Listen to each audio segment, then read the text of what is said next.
Bien, siguiente pregunta. Nos sirve para repasar genética y para darnos cuenta de que dibujar con PowerPoint no es lo mío, ¿vale? Pero he hecho lo que he podido. Fijaros, nos presentan a una mujer que tiene fenilcetonuria. Importante, por lo tanto, saber cuál es el patrón genético de la fenilcetonuria, es decir, autosómico recesivo. Si esta mujer está afecta de una patología autosómica recesiva, tiene que tener por narices, ¿vale? Tiene que ser homocigota recesiva, ¿vale? Luego, nos dice que su marido no está afecto, por lo tanto no puede ser homocigoto recesivo, pero nos dicen que la madre del marido tiene también esta patología. Vaya, qué suerte, ¿vale? Porque es una patología rarísima. Entonces, en este caso, el varón sabemos que va a ser heterocigoto. A partir de aquí hacemos el cruce y vemos que tenemos una probabilidad del 50% de tener una hija afecta por esta patología, ¿vale? Bien, siguiente pregunta. Nos hablan sobre el imprinting o la impronta genética. En este caso, de lo que nos tenemos que acordar es de que este fenómeno viene definido por el hecho de que vamos a expresar de una forma diferente unos genes localizados en el mismo cromosoma dependiendo de si este cromosoma proviene del padre o proviene de la madre. Entonces, teniendo claro este concepto, vamos a ver qué es lo que podemos contestar en esta pregunta. Fijaros, sabemos, por lo tanto, que no va a estar relacionado con la inactivación de los cromosomas X de las hembras. Eso es algo totalmente diferente. Explica la baja estatura de las personas con síndrome de Turner. No, el síndrome de Turner no tiene nada que ver con esto. ¿Vale? En el síndrome de Turner lo que tenemos es un 45X0, es decir, nos falta un cromosoma X y no está relacionado con la impronta genómica. Y además también podemos descartar la opción C porque no solamente se va a dar en mujeres, sino que también se va a dar en hombres, ¿vale? Además, como ya sabéis, pues la palabra solo es una palabra categórica y por lo tanto no nos gusta. Por lo tanto, sabemos que, aunque sea por descarte, va a constituir un ejemplo de herencia epigenética, es decir, que de alguna forma estos genes van a estar ordenados diferente según si vienen de la madre o según si vienen del padre y sería por lo tanto una forma de herencia epigenética.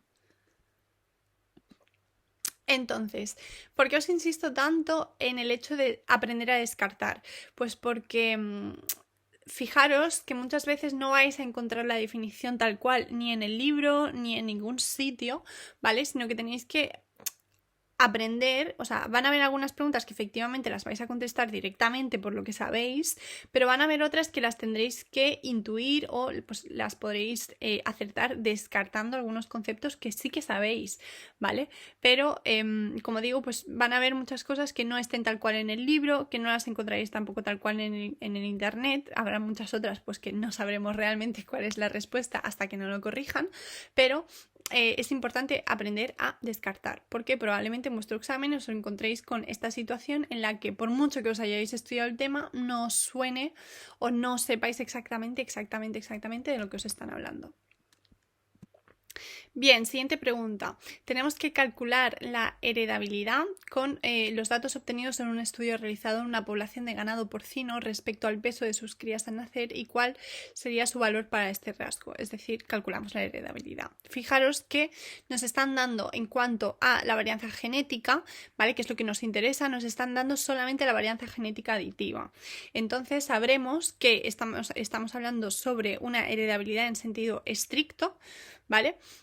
Acordaos de que la heredabilidad en sentido estricto la vamos a representar con una H minúscula y tendremos por lo tanto pues nuestra variabilidad genética, que es solamente la aditiva, entre la variabilidad total. Por lo tanto, tenemos 6 entre 20.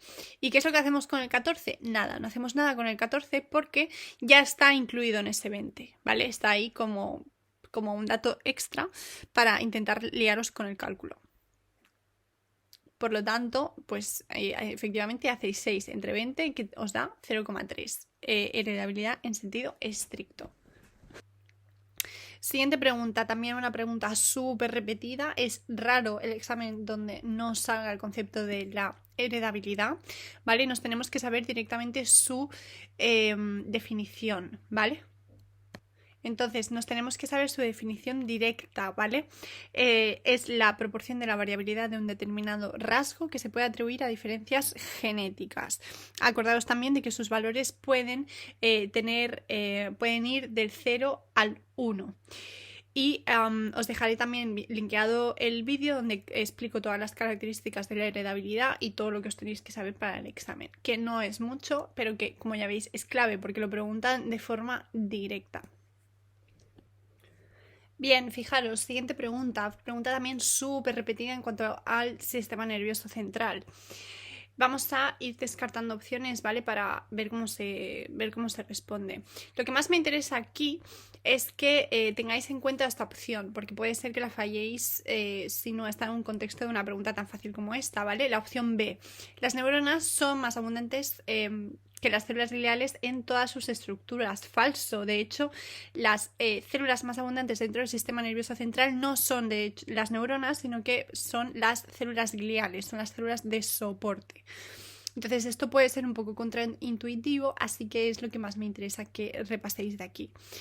Por otro lado, ya sabemos que en general, aquellas respuestas que están puestas en negativo suelen ser falsas, porque básicamente el examinador pues se plantea las opciones y dice, bueno, pues le pongo un no para hacerla falsa y poder tener solamente una correcta. Entonces, las espinas dendríticas no son estructuras sinápticas, falso.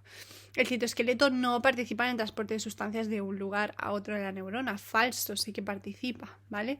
Y luego, aunque no hubiésemos sabido todo esto, aunque no hubiésemos sabido descartar por técnicas de test la A y la C, y aunque no hubiésemos sabido que las neuronas no son las más abundantes, fijaros, concepto súper repetido y que pues también es uno de los que más salen en los exámenes. La plasticidad neural obviamente se relaciona con el aprendizaje y la memoria, ¿vale? Es lo que nos permite ir modulando nuestro conocimiento. Bien, siguiente pregunta que tampoco os suele gustar, ¿vale? Pero mi recomendación es que practiquéis y os saldrán los problemas. Todos los problemas os saldrán perfectamente. Fijaros, tenemos que saber aplicar la ley del equilibrio Hardy-Weinberg. En este caso nos hablan sobre una población de 6.000 personas, ¿vale? Este va a ser nuestra N, donde vamos a encontrar 3.000 personas que tienen un genotipo homocigoto dominante y 600 personas un genotipo homocigoto recesivo. Nos piden cuál es la frecuencia del alelo recesivo en esta población. Lo primero que tenemos que hacer es calcular cuántas personas vamos a tener con un genotipo heterocigoto. Eso es fácil porque lo único que tendremos que hacer es sumar 3.000 más 600 y restar 6.000 a ese valor, ¿vale? Eso nos dan 2.400 personas que van a tener un genotipo heterocigoto. A partir de ahí lo que vamos a hacer es calcular las frecuencias de cada uno de los genotipos, ¿vale? Calculamos las frecuencias de los genotipos sencillamente dividiendo el valor del número de las personas entre las personas totales, ¿vale? Entonces, 3.000 entre 6.000 es 0,5 y 600 entre 6.000 va a ser 0,1. Ya sé que no podéis llevar calculadora, pero eso es lo que deberíais hacer para que os salga bien de una forma, entre comillas, fácil, ¿vale? Entonces, calculando esto, fijaros que alguno puede decir, jolín, es que me da un poco más de palo calcular 2.400. Ok, lo entiendo. Entonces, lo que hacemos es eso, ¿vale? Hacemos 600 entre 6.000, que es 0,1, y 3.000 entre 6.000, que es 0,5. A partir de ahí, lo que hacemos es sumar 0,5 más 0,1, ¿vale? Y sabemos que el único que nos queda va a ser igual a 1 menos 0,5 más 0,1, es decir, 1 menos 0,6. ¿Vale? Esa tiene que ser la frecuencia H, ¿vale? Que nos daría igual a 0,4. Y a partir de aquí podemos calcular cuál es la frecuencia alélica. Aplicamos la fórmula, ¿vale? Y nos da pues 0,1 más 0,2, que es igual a 0,3. Bien, siguiente pregunta. Pregunta fácil sobre el potencial de acción.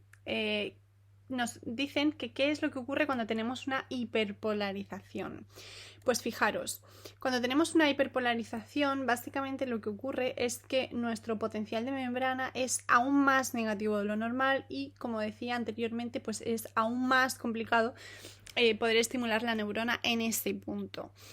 Si mi potencial es más negativo de lo normal, significa que lo que tengo es menos cargas positivas, ¿vale? Y por lo tanto, tengo que buscar aquello en lo que me estén indicando que mis cargas positivas están en el exterior, ¿vale? Por lo tanto, opción D, correcta. Entonces, fijaros, como os comentaba anteriormente, es importante tener en cuenta cómo funciona el potencial de acción, ¿vale? Tenemos inicialmente una despolarización, vengo de un potencial de membrana de menos 70 aproximadamente, menos 60, menos 90 y me voy hacia valores incluso positivos, sobrepaso el 0 y llego incluso a valores positivos. Posteriormente se va a dar una repolarización, es decir, voy a volver a mi estado basal, pero no solamente eso, sino que además voy a tener una hiperpolarización, es decir, voy a disminuir aún más mi potencial de membrana. Eso es así porque en esta parte de aquí lo que estoy haciendo es secretar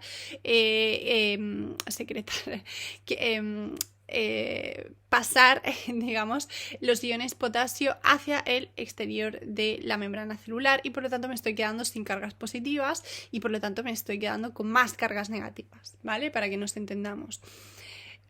Entonces, en este punto de la hiperpolarización vamos a encontrar el denominado periodo refractario, que, ojo, como ya hemos visto anteriormente, se subdivide en periodo refractario absoluto y periodo refractario relativo. En el periodo refractario absoluto lo que tengo es una inactivación de mis canales de sodio y por lo tanto, como están inactivados, por mucho que yo aquí al inicio de mi periodo refractario aplique un estímulo, por muy fuerte que sea este estímulo, yo no puedo estimular a la neurona. ¿Por qué? Porque está inactivada, ¿vale? Posteriormente voy a tener un periodo refractario relativo, que se denomina relativo, pues porque es relativo al estímulo que tú le apliques. Si le aplicas un estímulo lo suficientemente potente para poder pasar este umbral tan grande de aquí, vas a poder estimular la neurona. En ese punto, como ya hemos dicho, los canales, en vez de estar inactivados, están cerrados. Pero tú puedes llegar a estimular la neurona. Entonces, visto esto, me tendréis que preguntar, o deberíais tener la duda de, vale, ¿y por qué no es la correcta la C? Es decir, la inactivación de los canales de sodio dependientes de voltaje. Pues bien, porque si bien es cierto que en el periodo refractario yo puedo tener una inactivación de los canales de sodio, no va a ser de eso de lo que dependa el hecho de que yo tengo una hiperpolarización. La hiperpolarización depende de las cargas, ¿vale? Y la inactivación de los canales de sodio sencillamente es un proceso que se da de forma automática. Una vez que el canal ha estado abierto y ha hecho su función, se tiene que inactivar de forma automática, ¿vale? Y eso no me va a dar una hiperpolarización, sino que sencillamente lo que me va a hacer es a impedir la estimulación de la neurona, como ya he repetido muchas veces, por mucho que yo le aplique un estímulo, ¿vale? Así que, bueno, pues de nuevo os dejaré los enlaces en la cajita de información. Siguiente pregunta, fácil, de genética. Fijaros, nos están hablando sobre el gen FMR1 y tú lees esto y dices, ¿qué es esto?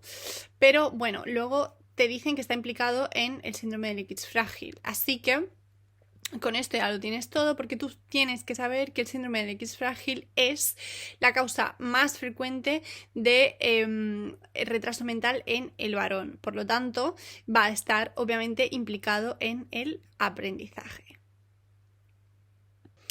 Siguiente pregunta. Nos hablan sobre el diencéfalo. Y fijaros, no forma parte del tronco del encéfalo, ¿vale?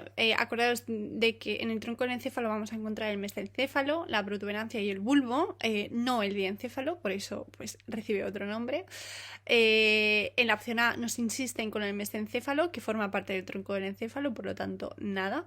Y en la opción C nos dice que se organiza alrededor del cuarto ventrículo. Falso, se organiza a nivel, en todo caso, del tercer ventrículo. Así pues, es opción correcta la C. En realidad sabemos que el tálamo forma parte del diencéfalo y podríamos haber dudado con lo de la zona más dorsal, pero por descarte, ¿vale? Del resto de opciones tenemos que sacar la C. Bien, siguiente pregunta también de neurología. Nos preguntan sobre los movimientos de los iones a través de la membrana neuronal durante el potencial de reposo que dependen de... Sabemos que en el potencial de reposo el potencial de membrana, valga la redundancia, pues va a depender de mi bomba de sodio-potasio. Así que me voy a buscar entre las opciones mi bomba de sodio-potasio y no está.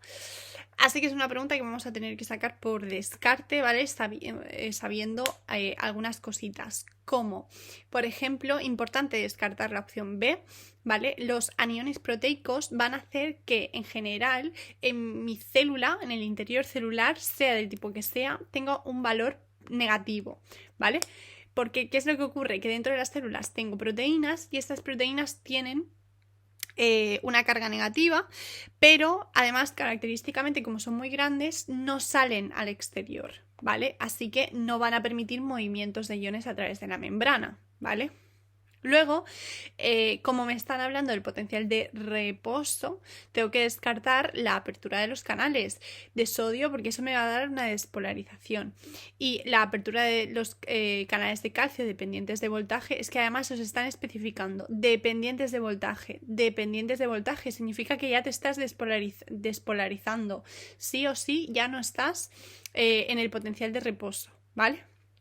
Entonces, bueno, no tenéis por qué saberlo, pero en algunos casos, no en neurología o no característicamente en neurología, pero en algunos casos podemos tener despolarización por los canales de calcio, más bien en cardiología, ¿vale?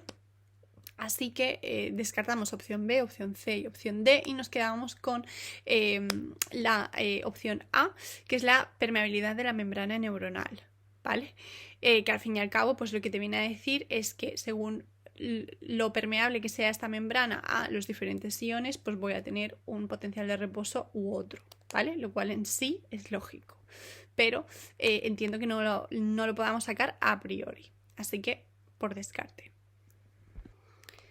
Bien, siguiente pregunta. A consecuencia de muchos estudios realizados para conocer con mayor profundidad los procesos que regulan la expresión génica, hoy sabemos que los genes homeobox están implicados en la regulación a largo plazo. Muy importante aprendernos los genes homeobox de forma transversal porque aparecen, como ya sabéis, en el primer y en el segundo semestre.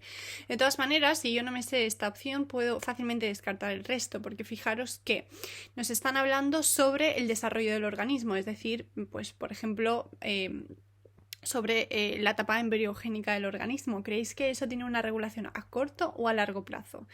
A largo plazo, ¿vale? Sin embargo, un ejemplo de regulación a corto plazo sería precisamente el metabolismo celular. Ya sabéis el ejemplo que os ponen del E. coli, ¿vale? Que cuando le ponen lactosa en el medio, pues él secreta lactosa. No voy a estar secretando lactosa forever and ever, porque significa que estaré gastando muchísima energía en formar una enzima que no la estoy utilizando. Por lo tanto, para el metabolismo lo que voy a hacer es una regulación a corto plazo, ¿vale? Y luego la opción C ya es tan categórica que nos indica que es falsa, ¿vale? La expresión génica es continua y simultánea para todos los genes. Falso. No todos los genes se van a estar expresando a la misma vez. De hecho, ya sabéis que en general yo voy a tener, pues obviamente, el mismo genotipo, ¿vale? Para todas mis células, pero pues cada una de ellas lo va a estar expresando de una forma diferente. Obviamente, una célula de mi hígado no está expresando de la misma forma los genes que pues una célula pues de mi piel, ¿vale? Por ejemplo. Y como digo, opción D correcta, muy importante, los genes homeobox. Bien, siguiente y última pregunta. Los efectos inmediatos que se observan en las personas que han sufrido un ictus son debidos principalmente a que existe una ausencia brusca de oxígeno. Un ictus es una isquemia, es un infarto cerebral y se va a producir porque una de nuestras arterias se va a tapar. Se nos tapa normalmente, si no, pues ya no sería un ictus, sería, no sé, una muerte segura. Se nos tapa normalmente una arteria y por lo tanto va a quedar afectado una parte de nuestro encéfalo, ¿vale?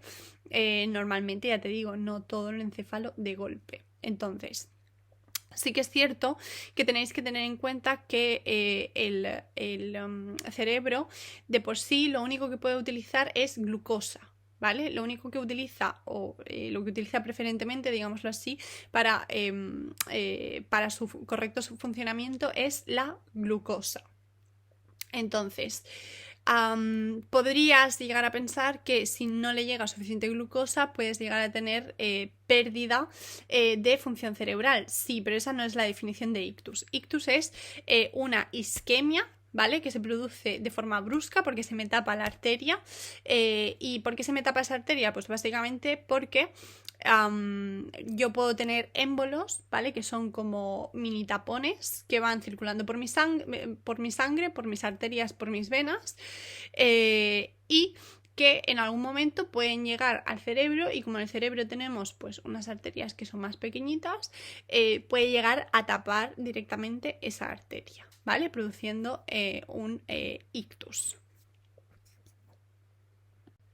Así que bueno, chicos, con eso finalizamos el vídeo de hoy. Espero de verdad que os haya servido. Obviamente pues para corregir el examen, pero también pues para poder repasar, para poder aprender, para ver cómo seguir estas técnicas de test, para ver cómo contestar las preguntas que no sabemos a ciencia cierta cuál es la respuesta, para hacer los cálculos, ¿vale? Etcétera, etcétera. Y nada, si nos vemos pronto en el próximo vídeo, y si no, pues aquí os dejo mis redes sociales. Un beso enorme.